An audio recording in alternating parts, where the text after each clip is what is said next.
The power of a promise started 10 years ago when I made a promise to Nelly to pay her school fees at a private school. And as life had it, COVID happened to everybody, and I found myself in a position where I couldn't pay her school fees for her last year at school, being matric. And I decided I needed to come up with a plan. And my plan was to ask South Africa for their assistance. However, I also had another plan where I would then, for the funds raised, I would run 14 consecutive half marathons. This uphill is quite tough. I think I must follow the advice I gave Vanya. Run one, walk one. To raise the funds, and all we were asking for was 75,600. And once the story actually hit the news on a Friday morning before we started running, we actually had over 100,000 Rand in the account. And we were actually just so blown away by the positive support and encouragement from people who had actually read the story, and the story resonated with them. And that even made our running more fun because we had already raised the funds, and it was just an absolutely humbling journey over the last 14 days of running. And you also get a hug, mister. Thank you. That was so amazing to have you guys here. Thanks very much. Well done, Omater. Ja, Esther. For most of the other runs, we did in the cradle. The cradle obviously being a lot safer with the support that we had. It was fantastic to get out there in the mornings at 5:30 and just go and do it. You wake up in the morning and the sun is just rising, and the ambiance of the morning is just something that you have to experience yourself. Ek voel great. Vanoggend is die 3de dag. Ons hardloop in die kruidel. En dit is beskiklik lekker om buite in die natuur te wees. Julle moet dit bietjie probeer. And then, of course, on 2 or 3 occasions, I ran for Gerard's breakfast, and that was the highlight of my morning. Those breakfasts were very good. They were. They were absolutely fantastic, and it was nice that we could actually finish in the cradle and sit under the tree and just have a chilled breakfast. Yeah, I think what I also enjoyed is when all the cyclists came past and they've now seen us on a few occasions, they're like, "Hey, where's the coffee? Can we join in?" And we're like, "Yes, of course you can." And I mean, that is what it's all about. You also need to have fun when you're doing a charity like this. It's not all just about seriousness, but the fun factor is of utmost importance, and we certainly did that. And she also, the very first time she came with us, she ran with us a few hundred meters, and we encouraged her, and that was quite fun. And it was nice to see that through what we were doing was inspiring her to get more active and do different things. And then on another occasion, she came cycling with us. And I remember us going towards the Sterkfontein Caves, and Gerard and Danny and Leah were having coffee, and off me and Grant went to run. And I don't know, we were probably 2 kilometers down the road, and then we heard the bakkie, and as I looked around, I thought, well, where's Leah? I can't see her. And I thought they had left her behind, but as the bakkie came past, Leah was sitting on the back of the bakkie on the flap with a bicycle in her hand. I'm like, that was the funniest sight I've ever seen, and we couldn't stop laughing. We just had fun on the runs, and our support teams were great. There was a guy, Ridwan, that joined us. He cycled on 2 or 3 occasions with us. There was one of the ladies that Nikki knows, Lizette. She's ran 2 or 3. I think she ran 3. Yeah. 3 full 21s with us, including the last day.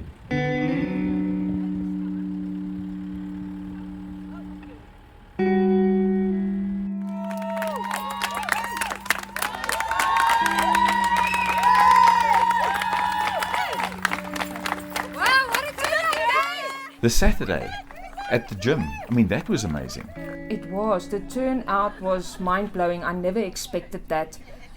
Being a weekend, of course, you know, it's family time with your family members or friends time. And when we came around the corner and I saw all those people there, wow, I must say, I got a bit emotional there, but I also felt very proud that everybody stood by us and believed in the cause, and they also just wanted to be active and be part of this beautiful cause. Nelly and her dad and her mom was there, and they all walked with us the last 7Ks.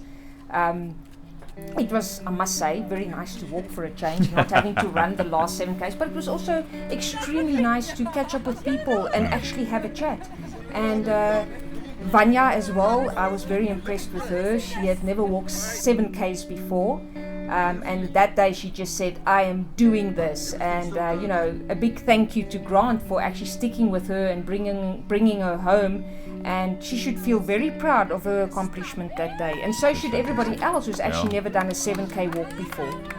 The weather played its part, and it was absolutely fantastic for us to get out there and go and run in the nice weather. Admittedly, the last day, the 14th, when we finished at the school, that was an amazing experience.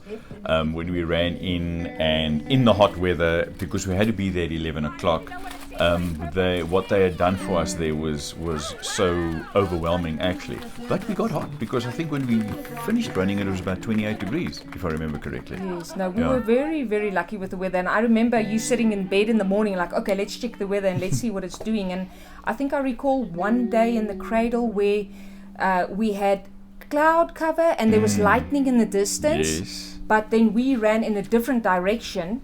And it's as if it just blew over. So we had a little bit of like light rain, but nothing serious, and it didn't last long at all. I think we sweated more than we got wet from the rain. Yes, definitely. It was fantastic though. Best place to run, Cradle. On day 5, which was a Saturday, we decided to go join Rustenburg, as I'm a Run Walk for Life member there. And the amount of people that were there, I was totally overwhelmed. I mean, like, there was definitely way over 100 people. Yeah. And I gave a quick speech just to tell my story about what we are doing and thank them for joining us on the run today. The water tables were, of course, my favorite because there was food involved and little eats and treats, so bananas and watermelon. There was it wine gums? Yes, there were some sweets and biscuits. Yes, it was just amazing how the Rustenburg Run Walk for Life people pulled together. Morning everybody, today is day 14 and we've actually now come full circle from starting with an idea to finishing our 14 consecutive 21 kilometers. We're actually very excited, feeling a bit emotional because I can't actually believe that we've done this. Yes, and we're just ready to run on this beautiful day again. It's going to be a bit warmer than usual, but we're protected. What have you got to say? I've got suntan lotion on.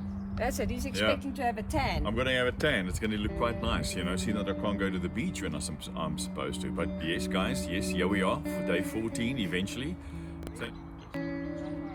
So on the last day, which was Monday the 14th, we started our running a bit later because we had to finish at the school at 11 o'clock. That was the break time for the children. And what was so amazing about that day, we ran and it worked out to the T that we will finish just after 11. And as we ran down the road and into the school through the gates, all the children were there cheering.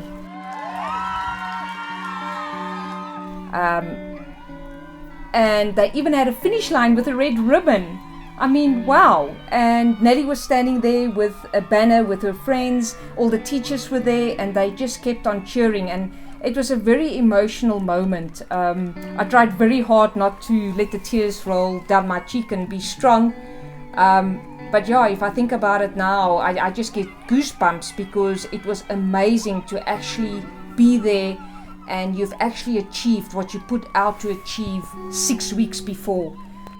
And also what touched my heart was when Nelly's friends came and she said, thank you so much for what you did for Nelly because it means she can stay in the school and she doesn't have to leave.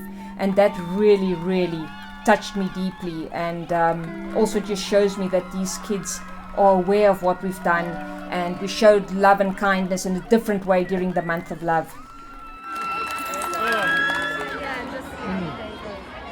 They were all there. And they were shouting at us. I mean, I've never been cheered in to finish a run like that ever in my life. Knowing as well, and I think they realized too, that you've actually completed 295 kilometers in a 14-day period, and it's no mean feat.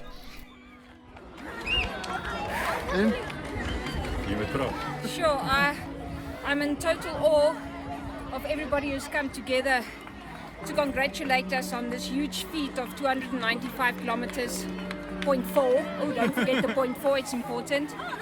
And as I said earlier, the massive support that we've received from everybody, not just the donors, not just the person who shared a post, not just our support people, everybody who stood together made us stronger together today. And without everyone, this wouldn't have been possible. So thank you very much. From the start to the finish, we could not have done this without anybody. From sharing a Facebook post, to making a donation, to being in the backup team, to actually helping me with the Back a Buddy campaign and getting it up and running. You know who you all are. Just from the bottom of our hearts, we just want to say a thank you very much for believing in our cause and helping us to keep my integrity and to put Nelly through matric and then sending her to nursing school next year, because the extra funds will be used for that.